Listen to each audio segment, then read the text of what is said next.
and honored guests, and a very good afternoon to those joining from the United Kingdom, and a very good evening to those joining from Bangladesh. At the outset, on the 50th anniversary of the independence of our great nation, we encourage the cybersecurity companies from Bangladesh and Wales, UK, to strengthening the partnership between our countries and to work on shared priorities. In Parliament, we're looking at how energy security and cybersecurity can come together to ensure that we are protecting each other in the same way. And I think that the reach and the risks of cyber can spread so far and so wide across every facet. And it's initiatives like this that will mean that Wales, Bangladesh, and the United Kingdom stays ahead of the curve rather than chasing the curve. And that's when we know all of the risks and threats that we face. So thank you very much, Fahim. It's a privilege to be here. Minister, it's a privilege to join you, and thank you for your wise words and counsel, and to all of the support that the High Commissioner, the Excellency, and so on, and distinguished guests are providing. Thank you very much. Thank you, Raj. Very, very kind of you to join us and contribute to the session. I'll go to my next speaker and honorable guest, Her Excellency Sayyida Muna Tasneem, the Bangladesh High Commissioner to the United Kingdom. So, Your Excellency, the platform is yours. Thank you very much. First of all, Honorable Minister for ICT, Mr. Zunaid Ahmed Pollock, and Right Honorable Alan Kane MP, and everyone from Cyber Wales and the CRT team from Bangladesh. Thank you so much, particularly Mr. John Davis, co-founder and chairman of Cyber Wales, for inviting me to this very special occasion. We feel always happy as High Commissioner to see anything signed between the two countries, my country of jurisdiction and my home country. So, congratulations to both your teams, the Bangladesh e-government computer incidents response team, the CRT, and the Cyber Wales team for making this happen and making the High Commissioner part of it. I am particularly looking forward to the MOU that's going to be signed today virtually, and definitely, which will cover exchange of information, best practices, joint education, training, skills, and research between also business development projects in the field of cybersecurity between. Give us some points, because in our upcoming events in end of May, we want to bring that community also to say something about how they can contribute in manufacturing software and data and products. Thank you very much. Thank you. Thank you very much, Your Excellency. And I think the best person to answer is Mr. John Davis, if you would like to come forward, or Mr. Imtiaz. No, I'd be delighted to. It's a terrific question. It's straight to the crux of the matter, which is how our nations can collaborate commercially and economically as well, which is quite right. So just as a little bit of a background to the relationships between IT and cyber, because they're interlinked subjects, and they're very much people believe that they are one topic. But in fact, they're separate communities. And as communities, dare I say, they don't actually get on very well. And there's a good reason for this. So one of the rationales, or one of the drivers behind IT, is to create digital and computer capability which is fast, scalable, available to everybody, where data can be shared as quickly and as effectively as possible with anybody and everybody who needs it, in order for those digital capabilities to really speed. Thank you very much, Abhishek, for sharing all the information. And I'm sure that the colleagues from the e-government Bangladesh and who wants to attend the JISEC, the upcoming events, will be coming forward to you. I'll go now to my next guest speaker, and she is Ms. Shanaz Begum, Senior Officer ICT of Bangladesh Center for Communication Program, and she's got a very interesting topic today, which is women and children-related cybersecurity challenges. So, Ms. Shanaz Begum, may I please ask you to come forward? Thank you all, Your Excellency, and all the honorable guests.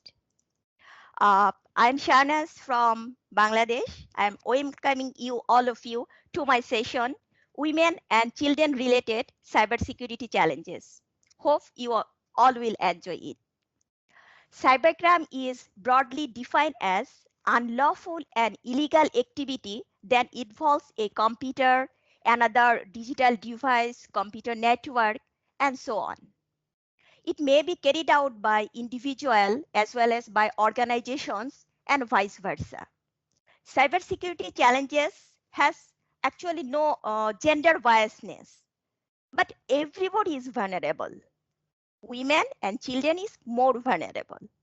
It's all about staying ahead by taking preventive action before any threats exploit the system. Laws, right, and regulation is a unique and important contribution to the literature on cybercrime. It explores gender's dimension of cybercrimes like adult bullying, cyber stalking, hacking, defamation, morph pornographic images, electronic blackmailing, and lots more. The number of internet users is rapidly increasing because of peer pressure to join social media. Curiosity, despite lurking dangers, digital addiction, and obviously online games. Cyber harassment, cyber stalking, and bullying are emerging as major issues concerning women and children who regularly use internet. The lack of awareness about cyber law was resulting in youngsters getting lured to cyber frauds. Women, a major challenge to their meaningful participation online is the ability to ensure their own privacy and safety.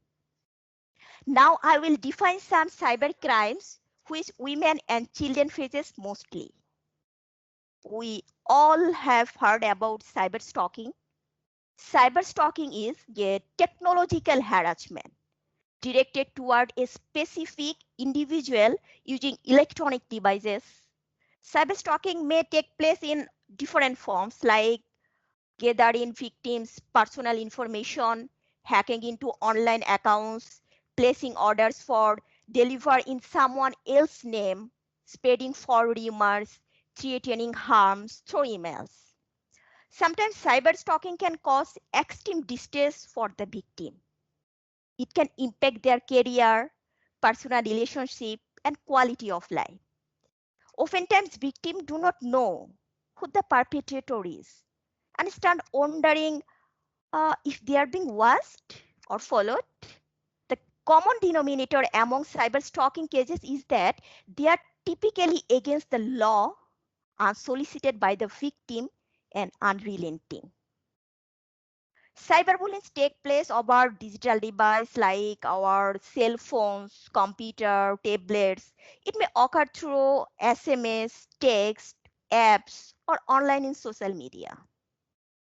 It may be forums or games where people can view, participate, or share their content. Sometimes women also face the consequences of revenge porn and trolling. Women and children also face data security challenges. Data security is focused on protecting personal data from any unauthorized third-party access or malicious attacks and exploitation of data. It is set up to protect personal data using different methods and techniques to ensure data privacy. Data security ensures the integrity of the data, meaning data is accurate, reliable, and available to authorized parties. You need to keep yourself aware at all times. You need to aware at all times whether it is in the workplace or using the internet. When you use the internet, you need to have a clear idea of which site you are using. Secondly, you need to be careful about what kind of information you are providing when accessing or surfing the internet. You need to read it carefully before clicking on the privacy checkbox. If you are an employee, you need to be aware of the ability to send and receive mail because it allows you to pass on your important information to hackers. And hackers can harm you with the important information. If you are an employee, you should follow some rules like don't trust the email display name. It may be fake. Look, but don't click. Is the email asking for personal information? Beware of urgency. Check the email signature. Be careful with attachment. Don't believe everything you see. When it doubt, just ignore it. In this digital age of fourth industrial revolution, we can't ignore children participation in cyberspace, but we can make the cyberspace hygiene for them. Like verified parental consent required for under 16s, transparency of communication, no data profiling for children. We can give the effort, promote public awareness and understanding of the risks, rules, safeguards, and rights in relation to processing with special attention to children.